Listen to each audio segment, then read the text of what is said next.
his decision-making was so assertive. The ball came out of his hands quickly to the right spot. He put it in tight windows. He just did everything that you want a quarterback to do.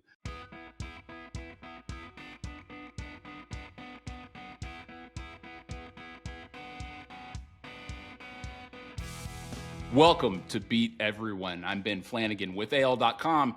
Alabama beat Wisconsin 38-14. They made it look easy, and Ty Simpson looked like one of the best quarterbacks in the country, and statistically, he is one of the best in the country. After Saturday, he leads the SEC and ranks 8th in the nation with passer rating of more than 186. He's tied for the second most passing touchdowns in the SEC and 5th most in the country.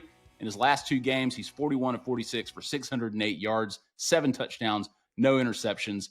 He did it against Louisiana Monroe. He did it against Wisconsin. Yes. He has Georgia on the road after a bye week. Yes. So he's still got a lot to prove. Alabama and Kalen DeBoer have a lot to prove, but against the teams that have been in front of them in the last 2 games that were on their schedule, Alabama looks good and much improved since the disappointing opener against Florida State. Here with me now to talk about Alabama football. You can read his columns on AL.com, hear his podcast, and watch it, Scarbo Knows, on YouTube. Let's welcome back Kevin Scarbinsky. Kevin, welcome back. Hey, Ben, good to be with you. Man, it's good to be with you as well. You're crushing it this year. Your columns have been fantastic. Vintage Scarbinsky, some would say. You wrote a column after this Wisconsin game that I'm talking about. You were asking the big question here in your headline and in your lead. Were Nick Saban and Kalen DeBoer wrong at first, or did Ty Simpson just need a little time need some time to shine? Kevin, I'm curious, what impressed you about Ty Simpson, and why did it dawn on you to wonder about Saban and DeBoer's assessment of his play at quarterback? Well, the germ of the column really came not during the Alabama game, although we saw Ty Simpson do so many good things, and I'll get into that in a minute, but was later that night when a former Alabama quarterback, for a brief moment in time, named Tyler Buchner, now playing back at Notre Dame as the holder, dropped the snap on an extra point attempt that would have tied the game, or actually would have given Notre Dame a 6-point lead. And then Texas A&M came back, ran the kickoff back, that got called back, and Marcel Reed said, "No worries, I'll just drive us down the field." And they scored the winning touchdown late on a 4th down throw, and they made their extra point to beat Notre Dame 41-40. And it just had me flashing back to 2023 when Nick Saban chose Jalen Milroe over Ty Simpson to be the starter to start the year. And then Jalen struggled in that loss to Texas in Tuscaloosa. And Nick Saban wanted to make a point the next week at South Florida. He could have started Ty Simpson. He didn't. He started Tyler Buchner, who was so bad in horrible weather conditions, granted, but Tyler Buchner was so bad that they had to bring in Ty Simpson to save the day, which he did. He didn't look like Joe Namath, but he had a nice game. He did prevent them from losing a second straight game, getting knocked out of the playoff picture at the time. But what did they do the next week? They passed over Ty Simpson again, went right back to Jalen Milroe, and Kalen DeBoer did the same thing last year. He could have, no one would have blinked an eye, I don't think. Some people would have been upset. Maybe some teammates of Jalen Milroe's would have been upset if DeBoer had chosen Ty Simpson as the starter, but he stuck with Jalen Milroe and stuck with him through thick and thin, through good and bad, through Oklahoma, etc. So many games where Jalen just was not at his best. And so Ty Simpson, look, a lot of guys would have left. A lot of guys would have transferred, gone somewhere else, seeking playing time. That's what everybody wants. Everybody wants NIL, but everybody wants playing time as well. He waited his turn. He got better. He kept working. He didn't get discouraged. He didn't get down on himself. Not unlike Mac Jones, who sat behind Jalen Hurts and Tua, and when it came time for his close-up, he was ready in 2020. And he turned into one of the greatest quarterbacking seasons in SEC history. I'm not saying Ty Simpson's going to do the same, but after watching him in the last 2 games, and you can say competition, right? Obviously, it wasn't the same as Florida State. But, first of all, you complete 17 of 17 in a scrimmage in August. you've accomplished something. You do it against live opponent, even though the live opponent was Louisiana Monroe, that's impressive. And then you come right back, and at halftime of the next game, you're 30 for your last 31. That's really impressive. And you go 24 for 29 overall, several drops in that game, or he would have completed even more passes. Ryan Williams drops a touchdown pass after making some spectacular plays, or he would have had 5 touchdown passes, Ty Simpson, that is. So his decision making was so assertive. The ball came out of his hands quickly to the right spot. He put it in tight windows. He just did everything that you want a quarterback to do. And I know Wisconsin is a mid at best level team in the Big Ten, but that still was very, very impressive. And what did he do? He got better after the Florida State game, and he really wasn't all that terrible against Florida State, despite what some people might think. No, I totally agree, and a lot to unpack there, Kevin. It's a dense column, and people. I didn't mean to go. No, give no. you a dissertation there, man. No, I got a little excited. There's a lot to cover, right? Because I mean, it always comes back to Alabama, doesn't it? Like especially with this Tyler Buckner thing. You know how many Alabama fans were maybe partaking in a little Schadenfreude there, maybe unfairly, potentially for Tyler Buckner. Poor guy. That NBC camera is still locked in on him right now. But and you're right. Like you have to go back to that South Florida game, and the conditions were just horrible. I've kind of felt bad for him at the time, where it's like the one chance he gets, it's in a tsunami in South Florida. But like you said, Ty Simpson came in and played well. But it seems like we're playing a little revisionist history here with 2024. I'm kind of interested in doing that, Kevin, because I wonder, like, do you look back and wonder, or even kind of second guess in a way, like DeBoer's decision? Like, what if he had opted for Simpson over Jalen Milroe? And I think you're right that had he done that, it would have upset teammates. That's I heard that during the season last year, that he didn't bench Jalen during the Oklahoma game for this or that because of that reason. But it never seemed realistic at the time, and we know the great things Milroe did. I mean, the guy's undefeated against Georgia, LSU, and Auburn. Pretty decent resume for the Alabama quarterback there. But still, Simpson was right there, and as you put it in your column, hiding in plain sight all along. It is, look, hindsight, as Pat Dye used to say, was 50-50. And it's easy to say now, wait a minute, you had this guy sitting on the bench when we saw Jalen Milroe struggle the way he did in 2024 in particular, his first year with Kalen DeBoer and Nick Sheridan. But realistically, Kalen DeBoer was loyal to Jalen Milroe because Jalen Milroe was loyal to Kalen DeBoer. Great point.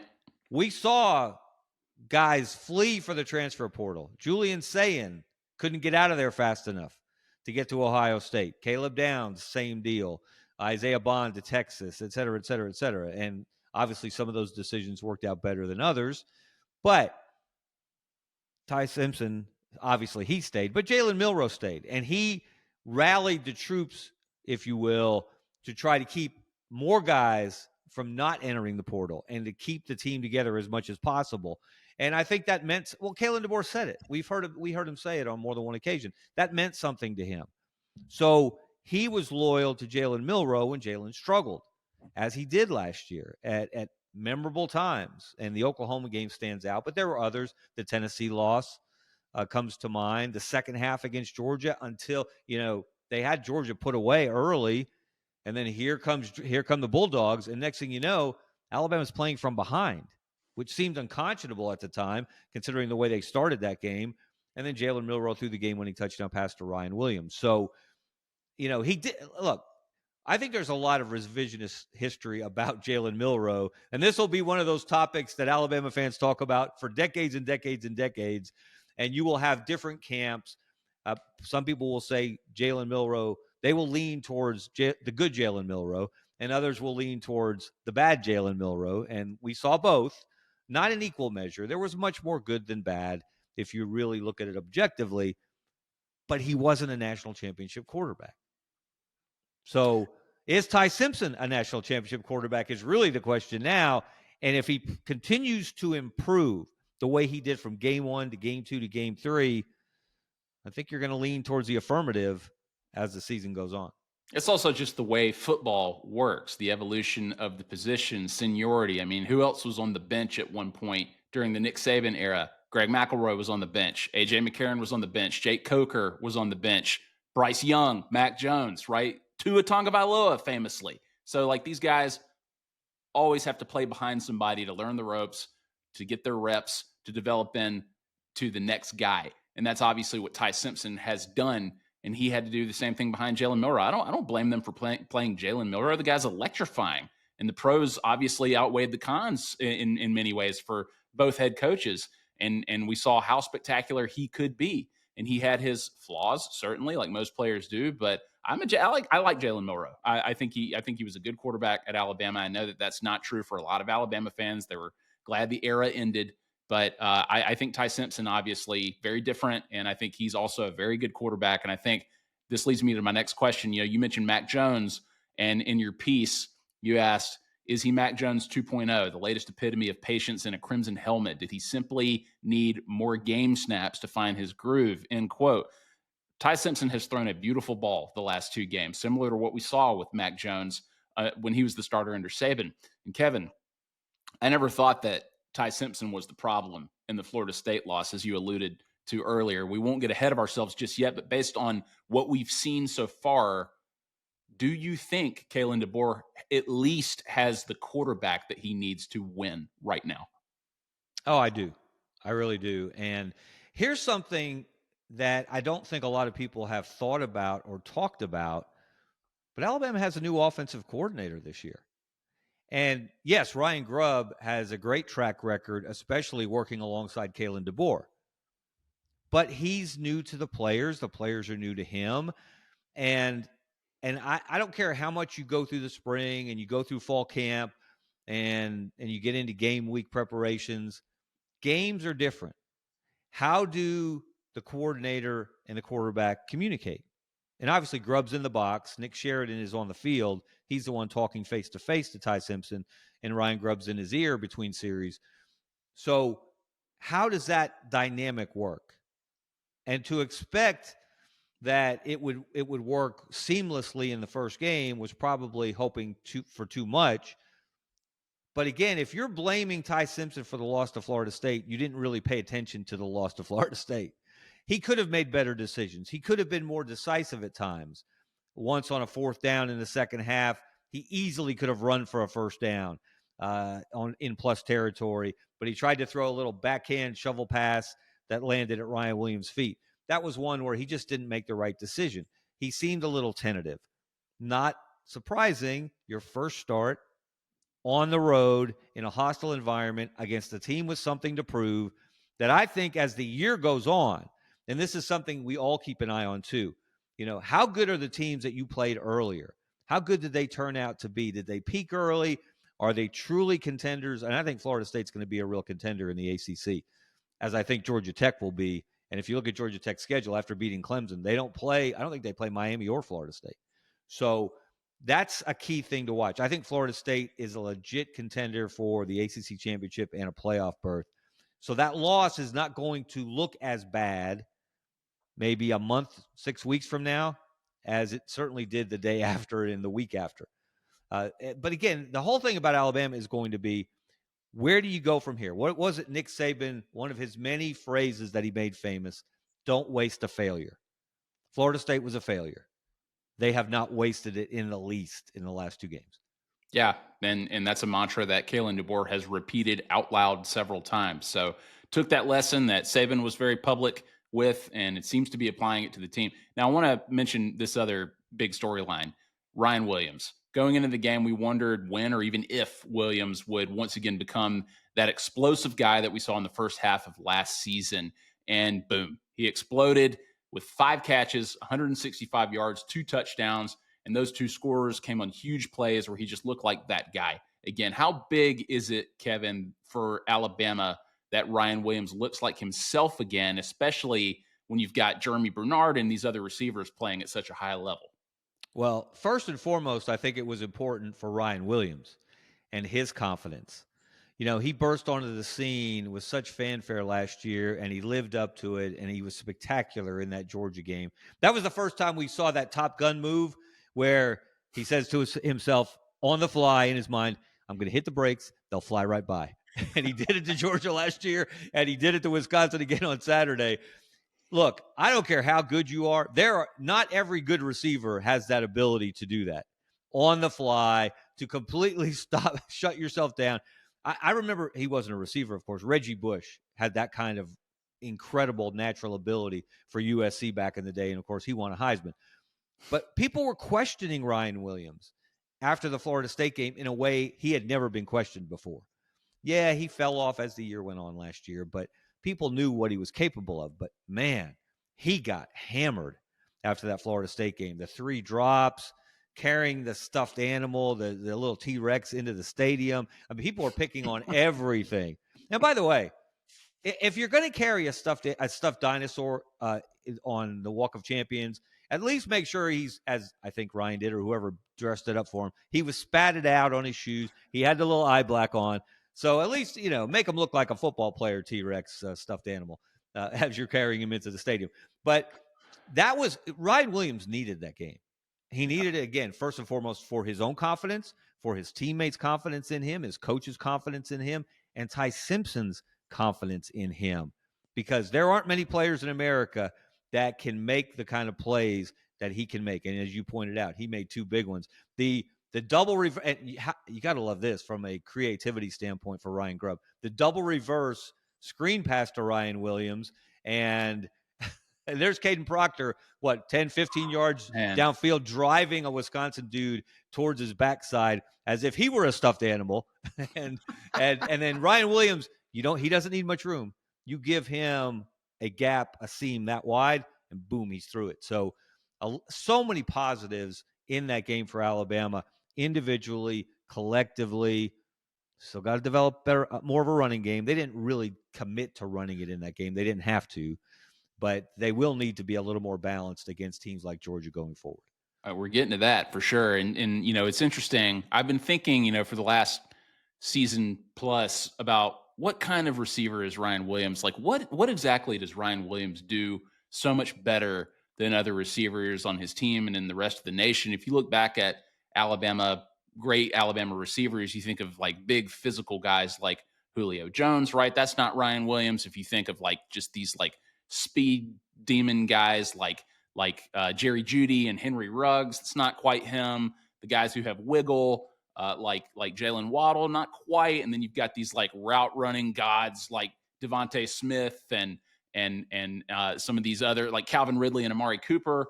And then you just said it, like body control. That seems to be his superpower, right? Where he can just kind of start and stop on a dime, make people look silly, make them go the other way when he's going this way. It's like an amazing skill that nobody else seems to have quite like Ryan Williams, and that was on display on Saturday against Wisconsin. Ryan Williams owns Wisconsin. He had a great game against them in Madison last year, so it was really, really fun to watch. But you just said it, Kevin. Ty Simpson, speaking of Ty Simpson, he was also the leading rusher on Saturday. Alabama, they don't appear to be getting a lot of movement from the offensive line when they're running the ball. Like we knew that Jam Miller was going to miss some time with the collarbone injury, but we were also sort of reassured that they had depth at the position, right? That Richard Young would step in.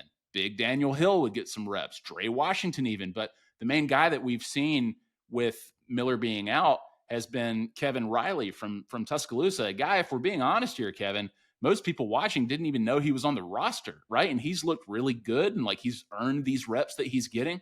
But what do you think is wrong with Alabama running the ball right now, and how might that hurt them down the road? Well, I don't know how much of it is an effort to establish Ty Simpson as the QB1, to prove that he's the guy, that he can make decisions in the passing game, that he can deliver the ball in the passing game, where it needs to go on time and on target, and all of those good things. So maybe with Jam Miller out, there's been even more of an emphasis on the throwing game and not an effort to establish the run. Kevin Riley's been a revelation. He's been so much fun to watch how hard he runs. I think back to Brian Robinson, for example, just a guy, Jacobs, Josh Jacobs. Thank you. I was thinking of Jay Jacobs. Wrong school, wrong position. Former Auburn athletic director. Josh Jacobs, obviously. Guys just run hard and angry and with fury. And Kevin Riley's ability to catch the ball has really opened some eyes.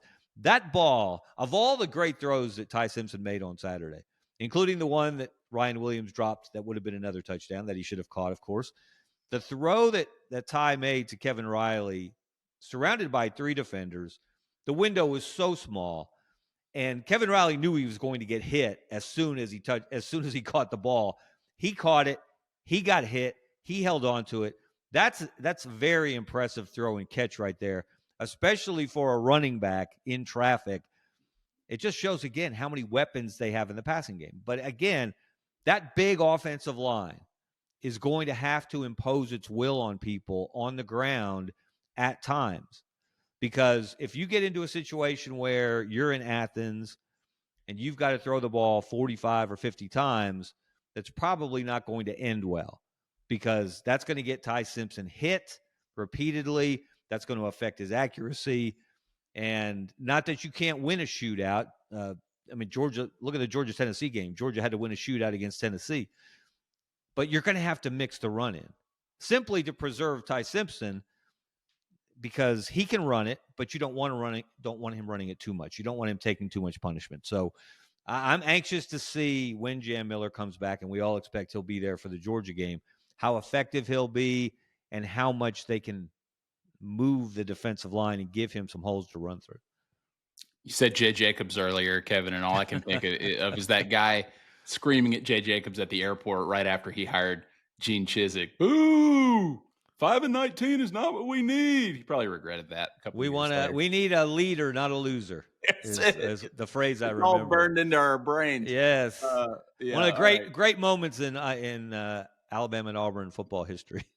Another guy who went viral was Bray Hubbard after the Florida State game. Obviously, people singled him out in one clip where they questioned his and the rest of the team's effort, right? He responded that he took it personally, that it was like pouring gasoline on the fire. And, after a 2-interception day, several tackles against Wisconsin, he's the defensive player of the week in the conference. And good news here is that, it's not just Bray Hubbard. It seems that Alabama collectively appear to be responding, right, to the adversity that they mentioned, to the failure that they don't plan on wasting. They're moving back up in the rankings with these dominant wins. But, Kevin, what does the eye test tell you? Do you see a different Alabama team than what you saw in Tallahassee? Absolutely. And I think there's a confidence level there. And let's give full credit to Gus Malzahn. If you're a defensive player, he makes it so difficult for you when he's on his game as a play caller. And he certainly was in that game. And Alabama has seen this movie before, and it's turned out to be a horror show on multiple occasions. He gives you so much to look at, so many distractions. That eye candy is the word that they use. And what does that do? It makes you play tentative. And when you play tentative, it makes you look slow. It makes you look like you're loafing. It makes it look like you're not giving great effort, because you don't know what's coming next. You don't know which way to look. And I think that contributed, that hesitation that we saw from Alabama, especially on defense in that first game, is in direct correlation to Gus Malzahn's game plan, the way they executed it, Tommy Castellanos' ball handling. I mean, that was elite. His and especially in those conditions, because a mini monsoon hit in the second quarter. Florida State did a great job of ball handling, faking, just keeping Alabama off balance and uncertain. Well, Bray Hubbard doesn't play off balance and uncertain. That's not his style. And not to mention being singled out as the poster boy for laziness and lack of effort. Nobody wants that hung on them. So he obviously had an extra fire burning in him as well. So I think Deontay Lawson, same thing for him. I think you're seeing Alabama play. What was the phrase that Kalen DeBoer used? And he used it in regard to Ty Simpson in that first game. Cut it loose. That applies to everybody. Cut it loose. At some point, you got to stop thinking and just play. You have to go make a play, especially as a defender. Yeah, you have to maintain eye discipline and you have to fill your gap, et cetera, et cetera, et cetera. But at some point, you have to go knock somebody down. You got to fight through a blocker, and you got to get to the running back, and you got to throw him to the ground or the receiver, whatever it might be. So I think Alabama has played with much more self-assuredness and confidence in the last two games. And again, the competition has something to do with that. We will never dispute that. But that should give them the confidence to go into Athens and know that if they play their game, that they can win that game. Yeah, and lastly, on that note, Kevin, we asked Chris Lowe if Kalen DeBoer shut everybody up with the Louisiana Monroe win. He obviously said no, but it was a good response, right? It's like exactly what Alabama needed to do after the Florida State game.